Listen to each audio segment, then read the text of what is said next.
Vietnam का international exports में जो हिस्सा है वो पाकिस्तान से बढ़ गया है।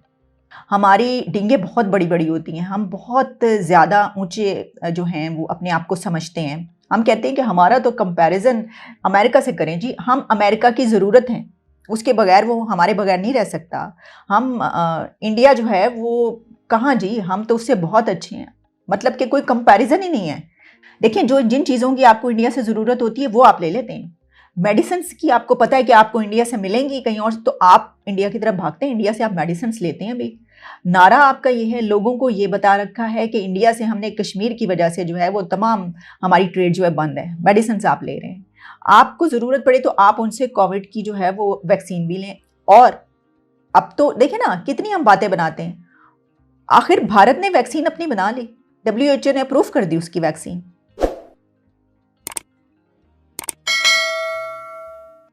मैं इस वक्त सिर्फ इंडो पाक के हवाले से बात करूंगी। इंडिया और पाकिस्तान के बीच बायलैटरल ट्रेड जो कि पाकिस्तान की तरफ से उसको मनक़ते कर दिया गया, ख़त्म किया गया एक कश्मीर पॉइंट की वजह से, कि क्योंकि कश्मीर पे हम समझौता नहीं कर सकते और कश्मीर तो हमारी शह रग है। और हमें याद है कुछ अर्सा पहले ये हुआ, अचानक से ये भी हुआ कि ये हुकूमत जो है ये अब बायलैटरल ट्रेड को स्टार्ट कर रही है और उसका आगाज़ कर देगी। और बल्कि प्राइम मिनिस्टर इमरान खान की तरफ से यहाँ से एक ट्वीट गई, फिर उधर से भी मेरा ख्याल है कि PM मोदी की तरफ से एक ट्वीट इस तरह की आई। लेकिन उसके बाद ये सब इंतज़ार में थे कि अब कैबिनेट में डिसीजन होगा और फिर ये देखा जाएगा। लेकिन फैसला क्या हुआ कि नहीं, हम बायलैटरल ट्रेड शुरू नहीं कर सकते, ये जो है ये इसी तरह रहेंगी और बिल्कुल हमारी कोई ट्रेड नहीं होगी। और इसकी वजह यह कि जब तक वहाँ पर 370 का फैसला वापस नहीं लिया जाता तब तक हम अपनी ट्रेड स्टार्ट नहीं करेंगे। तो मैं आपको अब ये बताना चाहती हूँ कि इस एक फ़ैसले की वजह से, इस ज़िद की वजह से पाकिस्तान की एक्सपोर्ट्स को, जो कि पाकिस्तान का सामान भारत जाता था, उसमें कितना नुकसान हुआ है।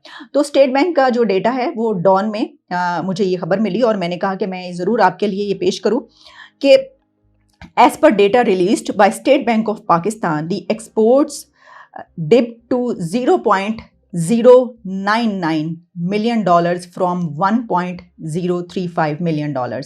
यानी एक कहा गया है कि Pakistan export to India dipped 90.4% after suspension of trade ties between India and Pakistan. तो इसका मतलब ये हुआ कि 90%, 90% पाकिस्तान को नुकसान हुआ अपनी एक्सपोर्ट्स में, जो कि पहले एक तो हमारी एक्सपोर्ट्स हम जानती हैं कि कितने थोड़ी सी तो हैं, हम मुकाबला तो करते हैं इंडिया से, हम बांग्लादेश से, बल्कि हम तो सुपर पावर से भी मुकाबला करने पर आ जाते हैं। हम तो कहते हैं कि पूरी दुनिया हमारे सामने चीज़ क्या है।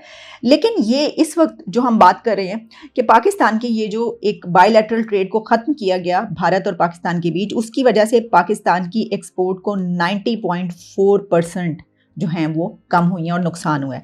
इसी तरीके से हम इंपोर्ट्स की अगर बात कर लें तो imports from India also sank to 14.9%, और वो जो हैं वो पहले 49% कुछ होती थी और अब 42.582% इस तरीके से हो रही हैं। उसमें काफ़ी कम जो है वो फ़र्क है, लेकिन जो एक्सपोर्ट थी हमारी वो 90% कम हुई हैं। तो देखिए इसका नुकसान किसको हो रहा है। इसका नुकसान जो है वो आवाम के लोगों की सिचुएशन ये है कि डॉलर आसमान को छू रहा है, इन्फ्लेशन आसमान को छू रही है, हर चीज़ इतनी महंगी हो चुकी है जो कि एक आम आदमी की ख़रीद से बाहर हो चुकी है।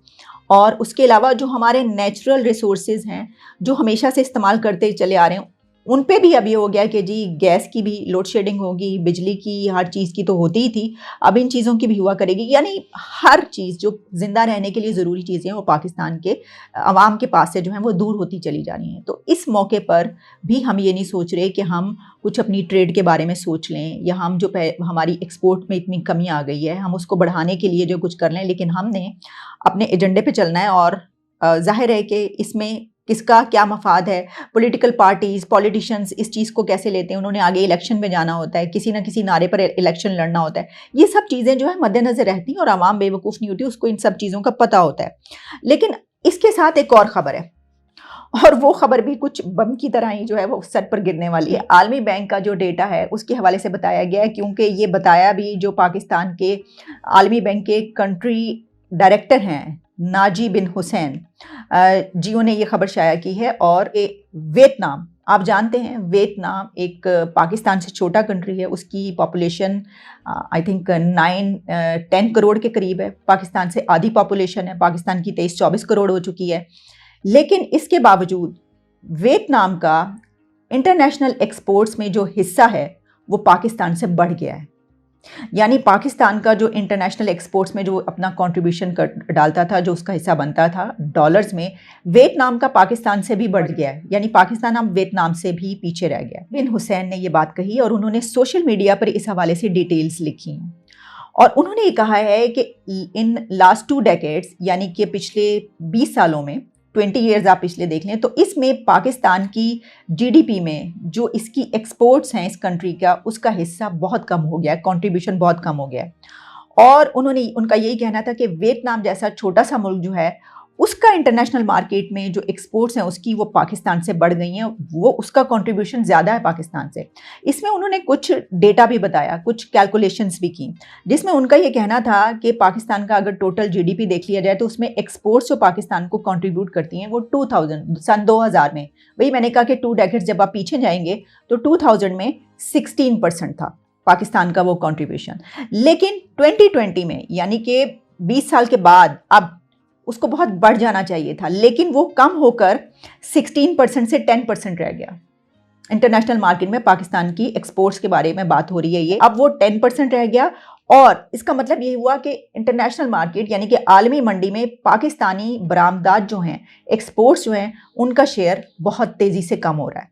और साथ में उन्होंने ये भी बताया 2000 में, सन 2000 में दुनिया भर में $10,000 ऑन एवरी $10,000 एक्सपोर्ट्स जो हुआ करती थी, उसमें पाकिस्तान का हिस्सा $13 होता था, $13 ऑन एवरी $10,000।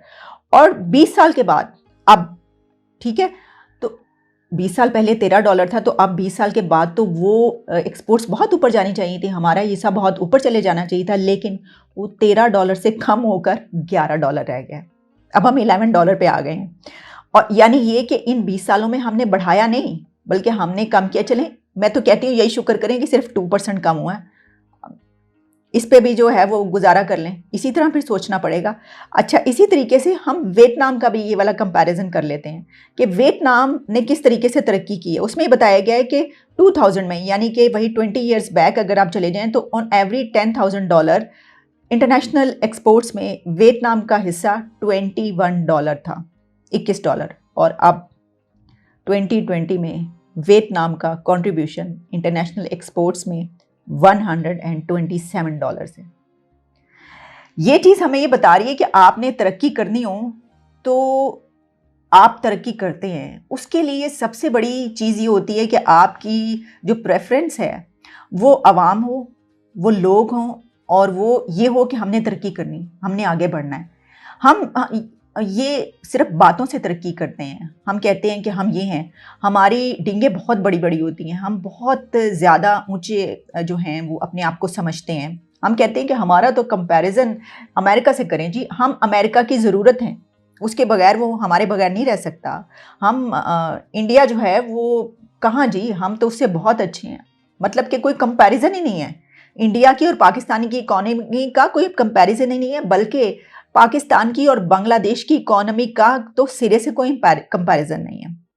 मैं देख रही थी, ब्लूमबर्ग की एक रिपोर्ट आई हुई थी कि बांग्लादेश किस तरीके से कितना आगे चला गया इन तमाम कंट्रीज से, इस रीजन की उसमें एक्सपोर्ट्स में और ट्रेड में और तरक्की में। लेकिन हमारी वही फैंटेसीज, हम उसमें रहते हैं कि हमने तो पूरी दुनिया पर हुकूमत करनी है, हमारे जैसी कौम कौन है, हमारे जैसा मुल्क कौन है। और चलिए इन चीज़ों को भी छोड़ दीजिए, ये होता है, कमज़ोरियाँ, वीकनेसेस होती हैं किसी हर नेशन में, कोई ना कोई। अब क्या करें, इस पर हम अक्सर ही बात करते लेते हैं, लेकिन मैं बात इस पर करूँगी कि इस वक्त हुकूमत ये जानती है कि क्या सिचुएशन है पाकिस्तान की, किस बुरे हालों को है, इकॉनमी जो है वो कहाँ ज़मीन पर ढेर हुई हुई है, और आवाम को कितनी मुश्किलात का सामना करना पड़ रहा है।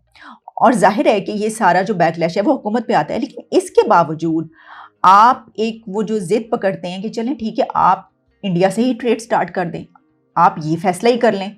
देखिए, जो जिन चीज़ों की आपको इंडिया से ज़रूरत होती है वो आप ले लेते हैं। मेडिसिन की आपको पता है कि आपको इंडिया से मिलेंगी कहीं और, तो आप इंडिया की तरफ भागते हैं, इंडिया से आप मेडिसिन लेते हैं। अभी नारा आपका ये है, लोगों को ये बता रखा है कि इंडिया से हमने कश्मीर की वजह से जो है वो तमाम हमारी ट्रेड जो है बंद है, मेडिसिन आप ले रहे हैं। आपको ज़रूरत पड़े तो आप उनसे कोविड की जो है वो वैक्सीन भी लें। और अब तो देखिए ना कितनी हम बातें बनाते हैं, आखिर भारत ने वैक्सीन अपनी बना ली, WHO ने अप्रूव कर दी उसकी वैक्सीन, हम वहीं के वहीं खड़े हैं। हमारी बातें हम आसमानों की छू रही होती हैं, हम ये सब कुछ बहुत ज़्यादा कह रहे होते हैं, लेकिन आप जब एक रियलिटी में आते हैं, ख्वाब की दुनिया से आप आँख खोलते हैं जब हकीकत की दुनिया में, तो आपको पता चलता है कि आप कहाँ स्टैंड कर रहे हैं। क्योंकि ये सब कुछ कि कौन अपने बारे में क्या सोचता है, इस बिना पर दुनिया में कंट्रीज़ नहीं चलते, बल्कि इस बिना पर चलते हैं कि आपने कितना कमाया है, आपकी एक्सपोर्ट्स कितनी है, आपकी इंपोर्ट्स कितनी है, आपकी जीडीपी ग्रोथ क्या है, आपकी स्ट्रेंथ्स क्या हैं, और आप अपने मुल्क को किस तरीके से आगे लेकर गए। तो देखिए हमारे आसपास के नेबरिंग कंट्रीज सारे देख लीजिए कहाँ पहुँचे हैं भाई इस वक्त, हर शोबे में, हर जगह पर, लेकिन हम वहीं पर खड़े हैं। तो मैं इस वक्त जो है ना वो सिर्फ इस पॉइंट पर बात करना चाहूँगी कि देखिए ये जो ट्रेड होती है, हम हमेशा ये कहते हैं कि जहाँ एक तरफ मेरा स्टैंड ये होता है कि जो हथियार हैं वो दोनों कंट्रीज़ को जो है, बल्कि पूरी दुनिया में हथियारों पर पाबंदी होनी चाहिए, ताकि आइंदा आने वाली दुनिया जो है वो तबाही की तरफ ना जाए। जितने ज़्यादा हम पूरी दुनिया हथियार खरीद रही है, एक ना एक दिन इन हथियारों ने चलना है एक दूसरे पर, दुनिया ने तबाह होना है। ये बात तो लिखी गई है, अल्टीमेट है। और इसी वजह से कि कुछ लोग हैं जो कहते हैं कि नहीं इस तरह ना करें। इसी तरीके से मैं ये कहती हूँ कि जो ट्रेड है पाकिस्तान और भारत के बीच, इंडो पाक के बीच जो ट्रेड है, वो जब ख़त्म होती है बायलैटरल ट्रेड, तो उसका नुकसान पाकिस्तान को होता है। भारत को उसका नुकसान वो शायद उसको पता भी ना चलता हो, इतना हिस्सा है उसका इसमें। पाकिस्तान को इससे नुकसान होता है, चीज़ें आना बंद हो जाती हैं, एक्सपेंसिव हो जाती हैं। इतनी महंगाई में जब आप दूसरी जगहों से वो करवाएंगे, चीज़ें मंगवाएंगे, तो जाहिर है कि आपको बहुत उसके ऊपर महंगी पड़ेंगी वो, और उसमें जो है एक्सपेंसिव बिकेंगी, सब कुछ होगा, इन्फ्लेशन बढ़ेगी। लेकिन इसके बावजूद हम सिर्फ अपने कुछ पर्सनल एजेंडाज की वजह से जो है हम ये कहते हैं कि नहीं हमने ये काम नहीं करना, हालांकि हम अपने लिए अपने पर्सनल चॉइसेस पे सब काम कर रहे होते हैं, लेकिन लोगों की तरफ कोई नहीं देखता, आवाम की तरफ कोई नहीं देखता। तो मेरा ख्याल है हुकूमत को एक मरतबा फिर सोचना चाहिए कि ये जो बायलैटरल ट्रेड है, इसकी वजह से बहुत सारी चीज़ें ऐसी हैं पाकिस्तान को जो कि सस्ती कीमत पर मिल जाती हैं और दूसरी जगहों से नहीं आती, इंडिया से आ जाती हैं। तो इसकी तरफ ध्यान देना चाहिए।